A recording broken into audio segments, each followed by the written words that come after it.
the paddock with driver Eric Goodell. Eric had quite a big month. Some would say a fantastic month in the month of June, as he's closing in on 3,400 career victories. And you won the Lady Liberty at the Meadowlands. You also won the Titan Cup. What caused such a big month for you? Getting lucky to get the drives, actually. Neither of those horses, I wasn't listed on the sheet, and I picked them up, after the draw. So good pickups. Yeah, you could say so. How'd you get started in this game, and how long have you been in it, Eric? Well, when I graduated high school, I was either going to go to college or buy a horse, and I bought a horse. I grew up on a farm. Always worked for somebody when I was younger, grooming. Started training my own and driving my own, and I started slowly picking up catch drives. And after about 5 years of that, I decided just to catch drive, and here I am. How do you like the East Coast as opposed to, you're a Midwestern guy, aren't you? Yeah, it's a lot more faster paced place. Back home we didn't quite, race every day, 4 to 5 times a week, and it was more laid back. Competition wasn't as strong, and out here it's, you need to be there every day. You can't really take time off. You probably race every day, maybe a couple days off here and there during the year. Now this is one tough driver colony, and you're right near the top, so this is a tough place to race, is it not? Yeah, but when you're driving against good drivers, it tends to be easier to race. They understand how to drive a horse, and it just makes your job a little easier. Whereas former wrestling champion Ric Flair once said, if you want to be the man, you got to beat the man. Yeah, for sure. Eric Goodell, fabulous June. Thanks so much for sharing some time with us. All right, thank you. Well, it's time to go up to Pocono Downs in Pennsylvania, and Heather has the information on what happened up there in their big race. Yeah, let's head to Wilkes-Barre, and this was not a stakes race, only an overnight race. It just happened to end up in the record books.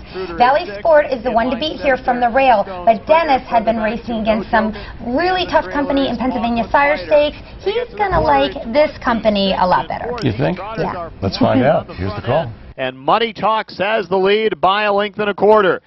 Dennis, the 3-year-old, coming out of Sire Stakes competition, is now second. Then there's a gap of 6 to Valley Sport. The 2-to-1 favorite in from Freehold with Dewar is third. 2.5 more to Crush Proof fourth as they head around the turn towards the half. It's He's the Cashews fifth, followed by Alpine Intruder sixth. Then the bottom 3, Keystone Springer, No Jokin', and Falkland Fighter. The half 55-3, 28-4. The second panel, sadistic pace being set up here by Sager with Money Talks. Dennis hanging right with him there in the pocket, ready to pounce. Unhurried there in third. Valley Sports still about 8 lengths off the lead. Crush Proof moving into fourth. Outside fifth is He's the Cashews. Further back to Alpine Intruder and Keystone Springer. Dennis makes his play for the lead now and takes over 3/4 and 124-2. 28-3 for the third panel. Second there, now fading, is Money Talks. Moving up in third is Valley Sport, but he's got a ton left to do. Further back to Crush Proof in fourth. At the top of the stretch, the only one you see is Dennis, and Mike Simon's lonely on the lead right now. He's out by 9. Valley Sport moving up into second, Alpine Intruder third, but Dennis is all clear in the first half of the late double. He romps home. Dennis, driven by Michael Simons, not only lowers his personal best by almost 6 seconds, but in the meantime, he takes a track record of 154-4 for 3-year-old colt geldings. I think Eddie Sager helped a lot with he was on the pace setter, Money Talks, and this is a trotter who went insane fractions of 26-4, 55-3, and 3/4 and 124-2, and Dennis got a perfect trip behind him, so he just, tipped out and boom, went down the pike. Yeah, and we want to mention that actually that track record now he holds with Vivid Photo and Self-Evident. Very good company, I would say. Also at Pocono, they had a Pennsylvania Sire Stake race, and Tim Tetrick ventured up to upstate Pennsylvania to sit behind up front Hannah's Boy. And a track record was set, and an outstanding performance. Let's watch. Shadow Play coming off a big win at Mohawk, going to try for that lead now on the outside with Miller, and those two battling it out here. It's that time inside. Shadow Play outside. Wicked and Rude is back there in third, followed by Oaks Hanover fourth. Joe Pa's Wild Card inside fifth, and now beginning to move there up front. Hannah's Boy is sixth, but still about 8 lengths off the lead. Further back, 4 Stars, Moxie, Cheyenne Knight, Dragoon K the half, 53-2, 27 even for the second panel. It's still Shadow Play on the outside. It's that time on the inside, dueling away here. Wicked and Rude is in the pocket third. Here comes up front Hannah's Boy after the lead with his brush in fourth. Down on the rail, fifth is Oaks Hanover. Joe Pa's Wild Card following the live cover into sixth. 3/4, 121. Watch the clocks, folks, here. It's Shadow Play on the outside. There's up front Hannah's Boy coming up 3 wide around the final turn. Joe Pa's Wild Card behind that. At the top of the stretch, it's up front Hannah's Boy taking over the lead. Trying to chase him down from back there is Jackson with Joe Pa's Wild Card, but it's just a matter of the time now for up front Hannah's Boy. He's going to get home in 149-2. Just off the overall track record for Pacers. That's a new track record for Colts. Surprise, Tim Tetrick won the race on up front Hannah's Boy, a 3-year-old Dragon Again colt, and it was a 149-2, only 1/5 of a second off the all-age track record at Pocono Downs of 149-1. Tim Tetrick, no stranger to any winner's circle, won 9 races at Pocono on Tuesday, and a few days before that, Tony Morgan won 8. So the drivers from this particular driver colony, Harris Chester, went to upstate Pennsylvania and kicked some serious butt. Let's have a talk with Tony Morgan now about his big day, winning 8 at Pocono. Yeah, I had a real good week last week. Just everything I did was right at both tracks, and just works out. Sometimes it does, and you know. And then Tim Tetrick came along, and a few days later got 9? Yeah, he's a show-off, you know. Is that what it is? Is there a great rivalry between you two guys?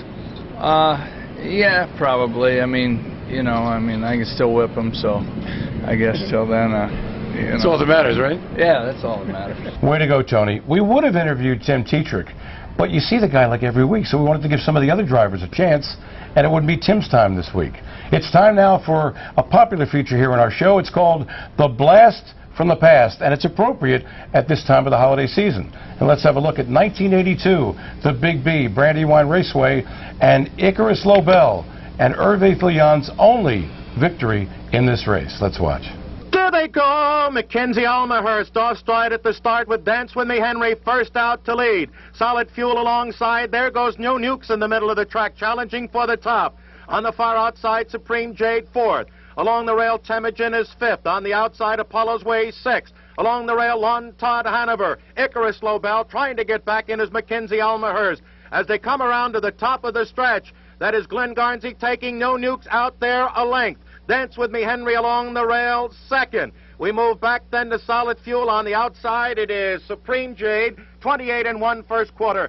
By the stands, Herve Filion takes Supreme Jade to the top as they pass the finish line. No Nukes pacing second. Dance With Me Henry third. Solid Fuel is fourth. That's Temujin along the rail fifth. Apollo's Way on the outside sixth. Lon Todd Hanover seventh. Icarus Lobell in the trailer. Mackenzie Almahurst wheeling to the half-mile pole, all in pursuit of Supreme Jade. That's No Nukes coming off the rail at challenge. That's Dance With Me Henry third. First half at 57-2. Down the back stretch, No Nukes drawing even on the outside and forging to the front. Supreme Jade second. Dance With Me Henry parked out third with cover. Moving up, Solid Fuel is fourth. Along the rail, Temujin is fifth. There goes Apollo's Way sixth. Along the rail, Lon Todd Hanover, Icarus Lobell, and Mackenzie Almahurst.